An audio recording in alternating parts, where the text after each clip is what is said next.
ਗਾ ਕਿ ਭਾਈ ਪੰਜਾਬੀ ਜਿਹੜੇ ਨੇ ਉਹਨਾਂ ਦਾ ਤੁਸੀਂ ਦੇਸ਼ ਭਗਤੀ ਨਾਲ ਟੈਸਟ ਨਾ ਕਰਿਆ ਕਰੋ। ਹਾਂ, ਜਦੋਂ ਤੁਸੀਂ ਉਹਨਾਂ ਨੂੰ ਚੜਾਓਗੇ, ਉਹਨਾਂ ਦੇ ਕਿਰਦਾਰ ਦੀ ਕਿਰਦਾਰਕੁਸ਼ੀ ਕਰੋਗੇ, ਉਹਨਾਂ ਦੀ ਧਾਰਮਿਕ ਜੋ ਅਕਾਦਤ ਹੈ ਉਹਨੂੰ ਨਿਸ਼ਾਨਾ ਬਣਾਓਗੇ, ਤਾਂ ਫਿਰ ਉਹ ਆਪਣੇ ਤਰੀਕੇ ਨਾਲ ਰਿਐਕਟ ਕਰਨਗੇ। ਗੱਲ ਕੋਈ ਬਾਹਲੀ ਲੰਬੀ ਚੌੜੀ ਨਹੀਂ, ਬਸ ਇਹਨੂੰ ਸਮਝਣ ਦੀ ਲੋੜ ਹੈ। ਇੱਕ ਹੋਰ ਸਿਆਸੀ ਖਬਰ ਦੇ ਵੱਲ ਵਧਦੇ ਹਾਂ ਆਪਾਂ। ਪੰਜਾਬ ਕਾਂਗਰਸ ਦੇ ਸਾਬਕਾ ਪ੍ਰਧਾਨ ਨਵਜੋਤ ਸਿੱਧੂ ਤੇ ਆਮ ਆਦਮੀ ਪਾਰਟੀ ਦੇ ਰਾਜ ਸਭਾ ਮੈਂਬਰ ਹਰਭਜਨ ਸਿੰਘ ਭੱਜੀ ਅੱਜ-ਕੱਲ੍ਹ T20 ਵਿਸ਼ਵ ਕੱਪ ਦੇ ਮੈਚਾਂ ਦੇ ਵਿੱਚ ਇਕੱਠੇ ਹਾਸੇ ਠੱਠੇ ਕਰਦੇ ਨਜ਼ਰ ਆ ਰਹੇ ਨੇ। ਵਾਇਰਲ ਹੋਈ ਵੀਡੀਓ ਨੇ ਇੱਕ ਵਾਰ ਫਿਰ ਪੰਜਾਬ ਦੀ ਸਿਆਸਤ ਦੇ ਵਿੱਚ ਚਰਚਾ ਛੇੜ ਦਿੱਤੀ ਹੈ ਤੇ ਦੋਵਾਂ ਨੂੰ ਲੋਕਾਂ ਦੀਆਂ ਅਸੀਸਾਂ ਵੀ ਮਿਲ ਰਹੀਆਂ ਨੇ। ਕਹਿੰਦੇ ਕਿ ਬੇਸ਼ੱਕ ਪੰਜਾਬ ਦੇ ਵਿੱਚ ਲੋਕ ਸਭਾ ਚੋਣਾਂ ਦੇ ਦੌਰਾਨ ਕਾਂਗਰਸ ਦੇ ਸਾਬਕਾ ਪ੍ਰਧਾਨ ਨਵਜੋਤ ਸਿੰਘ ਸਿੱਧੂ ਦੀ ਉਡੀਕ ਹੁੰਦੀ ਰਹੀ, ਪਰ ਸਿੱਧੂ ਕ੍ਰਿਕਟ ਨੂੰ ਮੁੜ ਅਪਣਾਏ ਗਏ। ਉਹ ਪਹਿਲਾਂ IPL ਦੇ ਵਿੱਚ ਤੇ ਹੁਣ T20 ਵਿਸ਼ਵ ਕੱਪ ਦੇ ਵਿੱਚ ਕਮੈਂਟਰੀ ਕਰਦੇ ਨਜ਼ਰ ਆ ਰਹੇ ਨੇ। ਉਹ ਫਿਲਮੀ ਕਲਾਕਾਰਾਂ ਸਣੇ ਹਰਭਜਨ ਸਿੰਘ ਭੱਜੀ ਦੇ ਨਾਲ ਨਿਊਯਾਰਕ ਦੀ ਰੌਕਫਿਲਰ ਇਮਾਰਤ ਦੀ 17ਵੀਂ ਮੰਜ਼ਿਲ ਤੇ ਖੜ ਕੇ ਠਹਾਕੇ ਲਾਉਂਦੇ ਵੀ ਨਜ਼ਰ ਆਏ। ਤੇ ਸੋਸ਼ਲ ਮੀਡੀਆ ਤੇ ਨਵਜੋਤ ਤੇ ਹਰਭਜਨ ਦੀ ਖੁਸ਼ੀ ਤੋਂ ਅੰਦਾਜ਼ਾ ਲਾਇਆ ਜਾ ਸਕਦਾ ਹੈ ਕਿ ਸਿਆਸਤ ਇਹਨਾਂ ਨੂੰ ਰਾਸ ਨਹੀਂ ਆਈ। ਨਵਜੋਤ ਸਿੱਧੂ ਉੱਤੇ ਭੱਜੀ ਜਦੋਂ ਨੋਟਾਂ ਦੀ ਬਾਰਿਸ਼ ਕਰਦੇ ਨੇ ਤਾਂ ਨਵਜੋਤ ਸਿੱਧੂ ਹਰਭਜਨ ਭੱਜੀ ਨੂੰ ਗਲ ਨਾਲ ਲਾ ਕੇ ਘੁੱਟ ਕੇ ਜੱਫੀ ਪਾ ਲੈਂਦਾ। ਸੋ ਇਸ ਤਰ੍ਹਾਂ ਹੁਣ ਜਦੋਂ ਵਿਸ਼ਵ ਕੱਪ ਦੇ ਵਿੱਚ T20 ਦੇ ਵਿੱਚ ਮੈਚ ਸੀ ਭਾਰਤ ਪਾਕਿਸਤਾਨ ਦੇ ਵਿਚਕਾਰ ਤੇ ਨਿਊਯਾਰਕ ਦੇ ਵਿੱਚ ਸੀਗਾ ਇਹ, ਤੇ ਉਦੋਂ ਉੱਥੇ ਵੀ ਨਵਜੋਤ ਸਿੱਧੂ ਤੇ ਹਰਭਜਨ ਭੱਜੀ ਨਜ਼ਰ ਆਏ। ਹੁਣ ਤੁਸੀਂ ਕਹੋਗੇ ਕਿ ਇਹਨਾਂ ਦੀ ਚਰਚਾ ਕਰਨ ਵਾਲੀ ਕਿਹੜੀ ਗੱਲ ਆ? ਅਸਲ ਦੇ ਵਿੱਚ ਨਵਜੋਤ ਸਿੱਧੂ ਕਾਂਗਰਸ ਦੇ ਵਿੱਚ ਨੇ ਤੇ ਭੱਜੀ ਆਮ ਆਦਮੀ ਪਾਰਟੀ ਦੀ ਟਿਕਟ ਤੋਂ ਰਾਜ ਸਭਾ ਮੈਂਬਰ ਨੇ।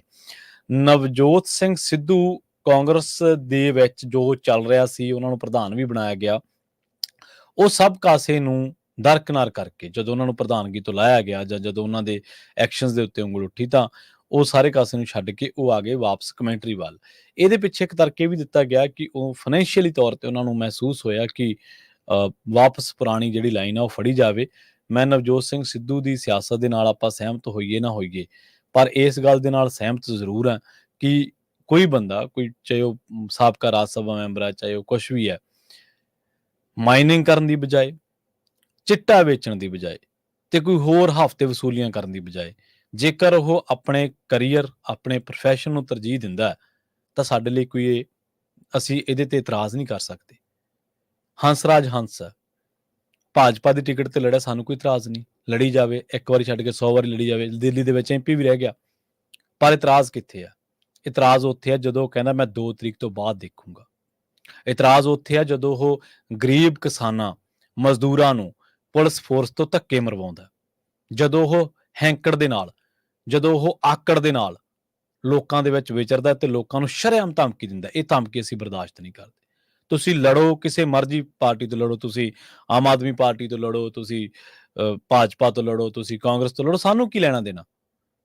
ਪਰ ਤੁਸੀਂ ਪਬਲਿਕ ਫਿਗਰ ਹੋ, ਤੁਸੀਂ ਲੋਕਾਂ ਦੇ ਵਿੱਚ ਹੈਂਕੜਬਾਜ਼ ਬਣ ਕੇ ਨਹੀਂ ਵਿਚਰ ਸਕਦੇ। ਇਹ ਚੀਜ਼ਾਂ ਸਾਨੂੰ ਬਰਦਾਸ਼ਤ ਨਹੀਂ। ਤੁਸੀਂ ਅਗਲੀ ਵਾਰੀ ਫੇਰ ਆ ਜਾਓ ਫਰੀਦਕੋਟ, ਸਾਨੂੰ ਕੀ ਹੈ? ਫੈਸਲਾ ਜਨਤਾ ਨੇ ਕਰਨਾ। ਜਨਤਾ ਨੇ ਤਾਂ ਜਿਤਾਇਆ ਕਰਮਜੀਤ ਅਨਮੋਲ ਹਰਾਤਾ। ਕਰਮਜੀਤ ਅਨਮੋਲ ਤਾਂ ਚਲੋ ਉਹੀ ਤਾਂ ਇੱਕ ਹੀ ਵੀਡੀਓ ਤੁਸੀਂ ਦੇਖੋ, ਜਦੋਂ ਚੀਜ਼ਾਂ ਪੁੱਠੀਆਂ ਪੈਂਦੀਆਂ ਨੇ। ਕਰਮਜੀਤ ਅਨਮੋਲ ਦੀ ਕੰਪੇਨ ਬਹੁਤ ਸ਼ਾਨਦਾਰ ਸੀ। ਉੱਧਰੋਂ ਪੱਤਰਕਾਰ ਭਰਾ ਵੀ ਦੱਸਦੇ ਹੁੰਦੇ ਸੀ ਤੇ ਇਹ ਸਾਡੇ ਪਿੰਡਾਂ ਦੇ ਨੇੜੇ ਵੀ ਹੈ ਹਲਕਾ, ਸਾਡੇ ਪਿੰਡ ਦੇ ਵਿੱਚ ਤਾਂ ਨਹੀਂ ਆਉਂਦੇ ਖਰ, ਤੇ ਉਹ ਦੱਸਦੇ ਸੀਗੇ ਕਿ ਉੱਥੋਂ ਪਤਾ ਲੱਗਦਾ ਸੀਗਾ ਕਿ ਬਹੁਤ ਸ਼ਾਨਦਾਰ ਤਰੀਕੇ ਨਾਲ ਜਿਹੜੀ ਪੰਜਾਬ ਪੁਲਿਸ ਦੀ ਇੰਟੈਲੀਜੈਂਸ ਦੀ ਰਿਪੋਰਟ ਸੀ, ਉਹ ਕਹਿੰਦੇ ਸੀ ਕਰਮਜੀਤ ਅਨਮੋਲ 70,000 ਤੋਂ ਲੈ ਕੇ ਲੱਖ ਵੋਟ ਦੀ ਲੀਡ ਦੇ ਨਾਲ ਜਿੱਤ ਜੂਗਾ ਬੜੀ ਆਸਾਨੀ ਨਾਲ। ਪਰ ਜਦੋਂ ਚੀਜ਼ਾਂ ਪੁੱਠੀਆਂ ਪੈਂਦੀਆਂ, ਲੋਕਾਂ ਨੇ ਨੈਰੇਟਿਵ ਚਲਾਤਾ ਕਿ ਭਾਈ ਜਿਹੜੇ ਪਿਓ ਨੇ, ਜਿਹਦੇ ਪਿਓ ਨੇ ਕੌਮ ਦੀ ਪੱਗ ਸਿਰ ਤੇ ਰੱਖੀ, ਉਹਨੂੰ ਜਿਤਾਉਣਾ ਕਿ ਹਰਾਉਣਾ ਮਰਜ਼ੀ ਤੁਹਾਡੀ ਹੈ। ਇਹ ਨੈਰੇਟਿਵ ਚੱਲ ਗਿਆ। ਕਰਮਜੀਤ ਅਨਮੋਲ ਇੱਕ ਪਿੰਡ ਦੇ ਵਿੱਚ ਗਏ ਸੀ, ਬਰਨਾਲੇ ਦੇ ਵਿੱਚ, ਉੱਥੇ ਕਹਿੰਦੇ ਨੌਕਰੀਆਂ ਪੜ੍ਹਿਆ ਲਿਖਿਆਂ ਨੂੰ ਮਿਲਦੀਆਂ, ਹਰੇਕ ਨੂੰ ਨੌਕਰੀਆਂ ਨਹੀਂ ਮਿਲਦੀਆਂ। ਇੰਨੀ ਗੱਲ ਸੀ ਬਸ। ਇਸ ਗੱਲ ਤੇ ਕਲਿੱਕ ਹੋ ਗਿਆ, ਜਨਤਾ ਦੇ ਦਿਲ ਦੇ ਵਿੱਚ ਲੱਗ ਗਈ। ਲੋਕਾਂ ਨੇ ਕਿਹਾ ਕਿ ਚਲੋ ਹੁਣ ਜਿਹੜੀ ਇਹਨਾਂ ਦੀ ਜੱਫੀ, ਅਸਲ ਦੇ ਵਿੱਚ ਇਹ ਚਰਚਾਵਾਂ ਹੈ ਕਿ ਸ਼ਾਇਦ ਇਹ ਦੋਵੇਂ ਭਾਜਪਾ ਦੇ ਬੜਾ ਨੇੜੇ ਨੇ।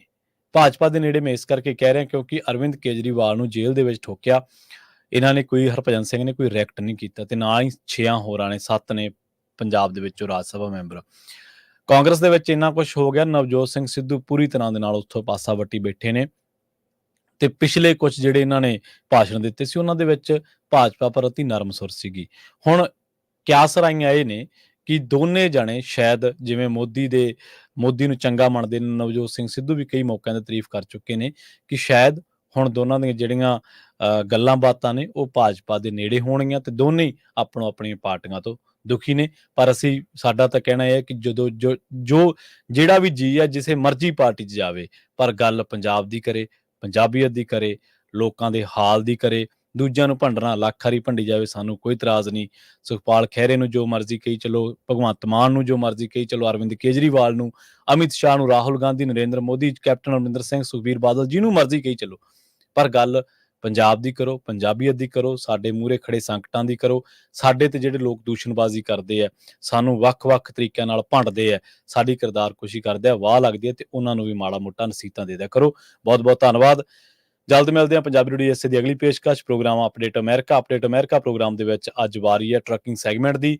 ਅਪਡੇਟ ਟਰੱਕਿੰਗ ਸੈਗਮੈਂਟ ਦੇ ਵਿੱਚ ਗੱਲਬਾਤ ਕਰਾਂਗੇ ਟਰੱਕਿੰਗ ਇੰਡਸਟਰੀ ਦੇ ਵਿੱਚ ਆ ਰਹੇ ਉਤਰਾਵਾਂ ਚੜਾਵਾਂ ਨੂੰ ਲੈ ਕੇ, ਕੀ ਕੁਛ ਨਵਾਂ ਹੋ ਰਿਹਾ ਟੈਕਨੋਲੋਜੀ ਦੇ ਤੌਰ ਤੇ, ਕੀ ਕੁਛ ਨਵਾਂ ਹੋ ਰਿਹਾ ਲਾਅ ਦੇ ਤੌਰ ਤੇ, ਕੀ ਕੁਛ ਨਵਾਂ ਹੋ ਰਿਹਾ ਜੌਬਸ ਕ੍ਰੀਏਟ ਹੋ ਰਹੀਆਂ ਜਾਂ ਹੋਰ ਜਾ ਰਹੀਆਂ ਨੇ। ਇਸ ਬਾਬਤ ਕੁਝ ਖਾਸ ਜਾਣਕਾਰੀਆਂ ਤੁਹਾਡੇ ਨਾਲ ਸਾਂਝੀਆਂ ਕਰਾਂਗੇ। ਵਿਸ਼ੇਸ਼ ਤੌਰ ਤੇ ਜੁੜਦੇ ਨੇ ਰਮਨ ਢਿੱਲੋਂ ਜੀ। ਪ੍ਰੋਗਰਾਮ ਦੇ ਵਿੱਚ ਤੁਸੀਂ ਵੀ ਆਪਣਾ ਸਵਾਲ ਕਰ ਸਕਦੇ ਹੋ 408 272 5200 ਤੇ।